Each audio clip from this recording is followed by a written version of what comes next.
শুধু দর্শক বন্ধু, আপনারা দেখছেন একে নিউজ বাংলা। আর এই মুহূর্তে উপস্থিত রয়েছি কলকাতা হাইকোর্ট। গতকাল আইপ্যাকের দপ্তরে হানা হয়েছিল, তারপরে কি হয়েছিল সেটা পশ্চিমবঙ্গ তথা সারা ভারতবর্ষের মানুষ দেখেছে। সে নিয়ে আর বলে সময় নষ্ট করতে চাই না।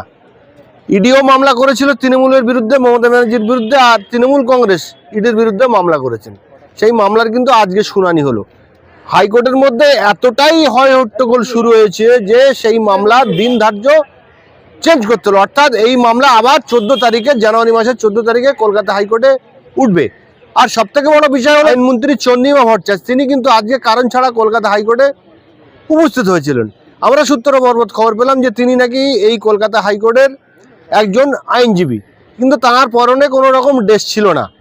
আর দিকে দেখতে পাচ্ছি যে কলকাতা হাইকোর্টের বিশিষ্ট আইনজীবী সব্যসাচী চ্যাটার্জি, তিনি বলছেন যে কালকে কি ঘটেছিল আর হাইকোর্ট কি রায় দেয় এটা সম্পূর্ণ লাইভ টেলিকাস্ট হওয়া উচিত। আরও তিনি কি বলেছেন, এবং আইনজীবী শামীম আহমেদ সাহেব তিনি কি বলেছেন এই কালকের ঘটনা নিয়ে আপনাদের শোনানোর চেষ্টা করব। বলার তো কিছু আমার নেই, সবাই দেখতে পেয়েছেন কালকের ঘটনা। কালকের ঘটনা যিনি ঘটিয়েছেন তিনি রাজ্যের মুখ্যমন্ত্রী। তিনি আইন কানুন সম্পর্কে অবগত আছেন, এটা আমরা স্বাভাবিকভাবেই ধরে নেব। একটি রাজ্যের মুখ্যমন্ত্রী, তাকে সংবিধানের নামে শপথ নিতে হয়, এবং তিনি একজন আইন প্রণেতা হিসেবে তিনি জানেন তার এখতিয়ার কতটা। তিনি যখন নিজের হাতে আইন ভঙ্গ করেন তখন আমাদেরকে কিন্তু সেটা সম্পর্কে একটুখানি ভাবতে হয় যে পরিস্থিতিটা সঠিক চলছে তো। এটা যখন ভাবছি তখনই মনে হচ্ছে যে রাজ্যের মুখ্যমন্ত্রী যেখানে গেলেন সেখানে কি হচ্ছিল। সেখানে একটা তল্লাশি চলছিল, তল্লাশি অভিযান চলছিল। কে চালাচ্ছিল? Enforcement directorate. তারা কারা? Prevention of money laundering act অনুযায়ী যে তদন্তগুলো হয় সেই তদন্তগুলো এনফোর্সমেন্ট ডিরেক্টরেট করতে পারেন। ঠিক হোক, ভুল হোক, কোনো মিথ্যা মামলা হোক, সাজানো মামলা হোক, এমনটা নয় যে এনফোর্সমেন্ট ডিরেক্টরেটের বিরুদ্ধে আমাদের দেশের বিচার ব্যবস্থা কখনো কোনো কথা বলেননি। ওনার 100টা বক্তব্য থাকতে পারে, কিন্তু সেই বক্তব্য রাখবার একটা জায়গা আছে। কিন্তু ওনার কোনো অধিকার নেই কোনো ইনভেস্টিগেটিং এজেন্সিকে তদন্তের সময়, তল্লাশির সময় তাদের কাজে, স্বাধীন কাজে বাধা দান করার। যদি সেই কাজ হয়ে থাকে তাহলে মনে রাখতে হবে এটা তদন্তকারী সংস্থার স্বাধীন তদন্তের কাজে বাধা দান, এবং মনে রাখতে হবে এই কাজ যখন করা যায় it is nothing but a crime and criminal activity. তাহলে মুখ্যমন্ত্রী যেটা করলেন, শাহজাহানও 1 বছর আগে ঠিক এরকমই ঘটনা ঘটেছিল। তো মুখ্যমন্ত্রী তো শাহজাহানেরই মুখ্যমন্ত্রী, অস্বীকার করে তো লাভ নেই। মুখ্যমন্ত্রী তো অনুব্রত মণ্ডলের মুখ্যমন্ত্রী। মুখ্যমন্ত্রী তো গোটা পশ্চিমবঙ্গ জুড়ে যে গুন্ডা মস্তান, আইন এর বিরোধী যারা প্রত্যেক মুহূর্তে অন্যায় করে চলেছেন তাদের মুখ্যমন্ত্রী। মুখ্যমন্ত্রী তো এই মেসেজই প্রথম থেকে দিয়েছিলেন। যেদিনকে মুখ্যমন্ত্রী শপথ নিয়েছিলেন তার কয়েক মাসের মধ্যেই এই ভবানীপুর থানায় গিয়ে উনি যখন ক্রিমিনাল ছাড়িয়ে এনেছিলেন তখনই তো এই বার্তা দিয়েছিলেন। বুদ্ধদেব ভট্টাচার্যকে একবার প্রশ্ন করা হয়েছিল যে আপনি কি মনে করছেন, উনি বলছিলেন যে সরকারের পক্ষে বা বিপক্ষে এটা নিরূপণের থেকেও বড় গুরুত্বপূর্ণ বিষয় যে যেদিন মুখ্যমন্ত্রী থানা থেকে ছাড়িয়ে আনলেন ক্রিমিনালদের, তারপর থেকে এটা প্রমাণিত হয়ে গেল যে রাজ্যের সরকারটা হচ্ছে ক্রিমিনাল অ্যান্টি সোশ্যালদের। যে কথাটা বারবার আমরা বলে আসছি যে তৃণমূল কংগ্রেস ক্রিমিনাল অ্যান্টি সোশ্যালদেরকে তারা ক্ষমতার উপরে রেখেছেন, তারা তাদের দিয়ে দল চালাবে। ক্ষমতায় আসার আগেও মুখ্যমন্ত্রী বলছিলেন আমি গুন্ডা কন্ট্রোল করি। এটাই হচ্ছে বাস্তব, এটাই হচ্ছে কথা। পুলিশ কমিশনার রাজীব কুমারকে গ্রেপ্তার করতে গিয়েছিল, তখনই মুখ্যমন্ত্রী রাস্তায় বসে। আমি বললাম 2014 সাল থেকেই খেলা শুরু হয়েছে। যবে মোদি এসেছিলেন ওই দোনো হাত মে দোনো লাড্ডু, এক হাত মে মোদি এক হাত মে দিদি, ডাবল ইঞ্জিন সরকার। মোদি বলে দিয়েছিলেন, মোদি জানতেন লাড্ডুর স্বাদটা কিন্তু একই হয়, দুটো হাতে দুটো লাড্ডু থাকবে একই স্বাদ। লাড্ডুর হাতের উপর কোন হাতে আছে তার উপরে রাজ্যে আছে না কেন্দ্রে আছে ওটার উপর তো যায় না। তো দেখো না, মুখ্যমন্ত্রী মমতা বন্দ্যোপাধ্যায় যে রাজ্যের সরকার চালাচ্ছেন সেই সরকার আর কেন্দ্রে বিজেপি যে সরকার চালাচ্ছে এর মধ্যে কোনো নীতিগত ফারাক আছে? কোনো নীতিগত ফারাক?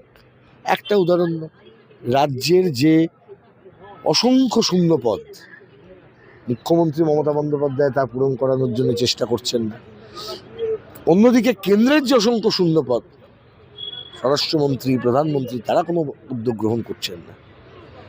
14 হলো, 16 হলো, 19 হলো, 21 হলো, এবং তারপরেও ওখান থেকে কোনো রকম শোধরানোর চেষ্টা নেই। তদন্তকারী সংস্থাগুলো তারা বারবার একই ঘটনার পুনরাবৃত্তি তারা করছে। আমরা দেখতে চাই, পাবলিক এই বিষয়টা জানতে চায়, বুঝতে চায় যে এই খেলা কতদিন চলবে। সংবাদ মাধ্যমকে গণতন্ত্রের চতুর্থ স্তম্ভ বলা হয়েছে, সেই চতুর্থ স্তম্ভকে মুখ্যমন্ত্রী বলছেন বিজেপির দালাল। সেই চ্যানেলের সঙ্গে আমাদের মত পার্থক্য রয়েছে, মতনৈক্য রয়েছে। তাদের আমি তো বললাম যে মুখ্যমন্ত্রী মমতা বন্দ্যোপাধ্যায় বা প্রধানমন্ত্রী নরেন্দ্র মোদী, মুখ্যমন্ত্রী তৃণমূল কংগ্রেস বা মোদীর বিজেপি, এদের মধ্যে কোনো নীতিগত ফারাক নেই সংবাদ মাধ্যমের প্রশ্নে। সংবাদ মাধ্যমের স্বাধীনতার প্রশ্নে এরা দুজনেই সংবাদ মাধ্যমের স্বাধীনতাকে কণ্ঠরুদ্ধ করতে চান। তাহলে এত বড় গুরুত্বপূর্ণ মামলা আজ কলকাতা হাইকোর্টে উঠলো, সেই মামলার কোনো নিষ্পত্তি কেন হলো না? কেন হলো না সেটা তো আদালত বলতে পারবেন, কিন্তু আমাদের একটা ডিমান্ড, এই মামলা যাতে জনগণ দেখতে পারেন অবশ্যই লাইভ স্ট্রিমিং করতে হবে কি হচ্ছে। আমরা জানতে চাই, we want the confidence of the people to be instilled on judicial system. যখন উনি প্রথম ক্ষমতা এসেছিলেন এত মানুষ সজাগ হননি তখন, মানে নতুন মুখ্যমন্ত্রী হয়েছেন, তার বিরুদ্ধে সবাই সোচ্চার হবে এটা আশা করাও যায় না। কিন্তু আমরা জানি যারা সচেতন নাগরিক যে সেই সময় 2012 সালে ভবানীপুর থানার মধ্যে ঢুকে উনি অপরাধীদেরকে বার করে নিয়ে এসেছিলেন।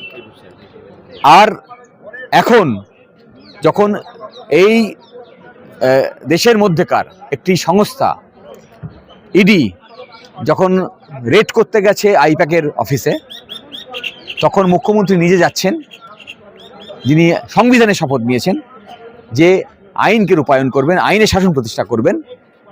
তিনি যাচ্ছেন, আইনকে হাতে নিচ্ছেন এবং এই ল এনফোর্সমেন্ট এজেন্সির কাছ থেকে নথি ছিনিয়ে নিচ্ছেন, যা ফৌজদারি অপরাধ। প্রথমত রেড করার কাজে বাধা দেওয়া ফৌজদারি অপরাধ, তাদের কাছ থেকে তাদের নথি ছিনিয়ে নেওয়া আরেকটা ফৌজদারি অপরাধ। আপনি ভেবে দেখুন, এই যারা আমরা দাঁড়িয়ে আছি, একজনকেও পুলিশের কাজে বাধা দিক, তাকে গ্রেপ্তার করা হয়, নথি ছিনিয়ে না তো ভুলেই যান। তাহলে মুখ্যমন্ত্রীকে গ্রেপ্তার কেন করা হয়নি? কেন মুখ্যমন্ত্রীর বিরুদ্ধে ইডি এখনো একটা অভিযোগ করেনি, ফৌজদারি অভিযোগ করেনি? তাহলে সে কথা আমরা আজকে আদালতে বলেছি আইনজীবীদের পক্ষ থেকে।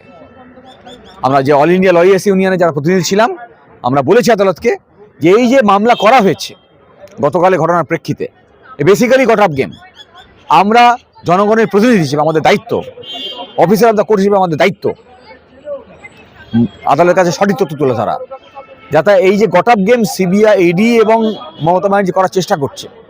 কারণ মমতা ব্যানার্জিকে যদি ইডি না অ্যালাউ করতো নথি নিয়ে যাওয়ার, মমতা ব্যানার্জির ক্ষমতা ছিল না নিয়ে যাবে, কারণ তাদের কাছে সেন্ট্রাল ফোর্স থাকে। তো আজকে যখন কোর্টে মামলাটি উঠলো, কোর্ট কি এটাকে জরুরি মনে করলো না? এখন সারা পশ্চিমবঙ্গ জুড়ে এই যে হুলিগানিজম চলছে পশ্চিমবঙ্গে, পুলিশের দ্বারা, তৃণমূলী গুন্ডাদের দ্বারা, বিজেপির গুন্ডাদের দ্বারা, তার একটা খণ্ডচিত্র যেন আজকে আদালতে দেখতে পেলাম। আদালতের মধ্যে হই হট্টগোল হোক আমরা কেউ চাই না। এই আদালতের একটা যে ঐতিহ্য আছে কলকাতা হাইকোর্টের, সেই ঐতিহ্যের উপরে দাগ ছিটিয়ে দেওয়া। আমরা যারা আইনজীবী, আমরা সত্যি সত্যিই বলতে গেলে আমরা হতাশ। এই ধরনের ঘটনার পুনরাবৃত্তি হোক আমরা চাই না। আমার সকল আইনজীবী মিলে তা নিশ্চিত করতে হবে আগামী দিনে এই আদালতের যে গরিমা তাকে পুনরুদ্ধার করতে হবে। কিন্তু পশ্চিমবঙ্গ জুড়ে সাধারণ মানুষ সেই অধিকার রক্ষার লড়াইতে রাস্তায় নেমেছে। যেহেতু তার খণ্ডচিত্র আমাদের কলকাতা হাইকোর্টেও দেখতে পাচ্ছি, কারণ তাদেরই প্রতিনিধি এখানে আসছে, তার বিরুদ্ধে সবাই মিলে রুখে দাঁড়াতে হবে, আদালতের বাইরে এবং আদালতের মধ্যে। নিঃসন্দেহে গুরুত্বপূর্ণ ইস্যু, যেখানে রাজ্যের মুখ্যমন্ত্রী তিনি আইন নিজের হাতে তুলে নিচ্ছেন, তিনি অপরাধী হচ্ছেন।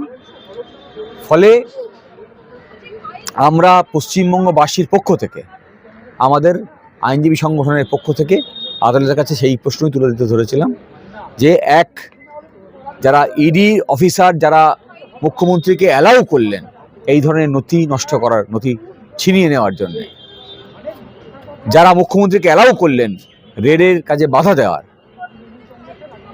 তাদের বিরুদ্ধে তদন্ত করতে হবে।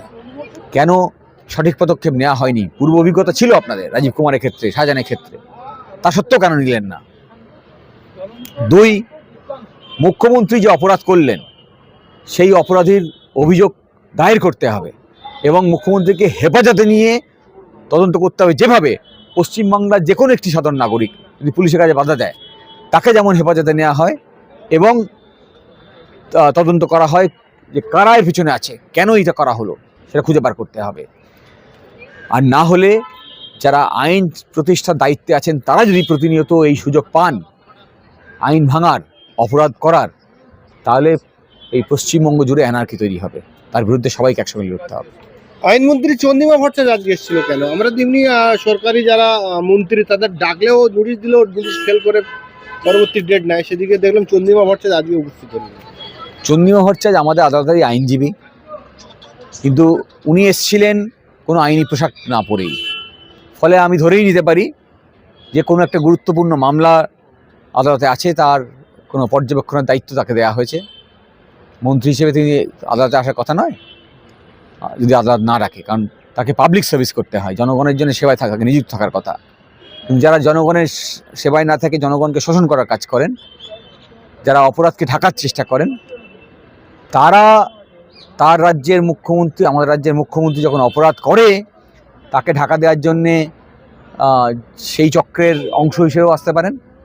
কেন এসছিলেন তা তো তদন্ত সাপেক্ষেই বলা যাবে, কিন্তু আমরা এগুলো আশঙ্কা করছি।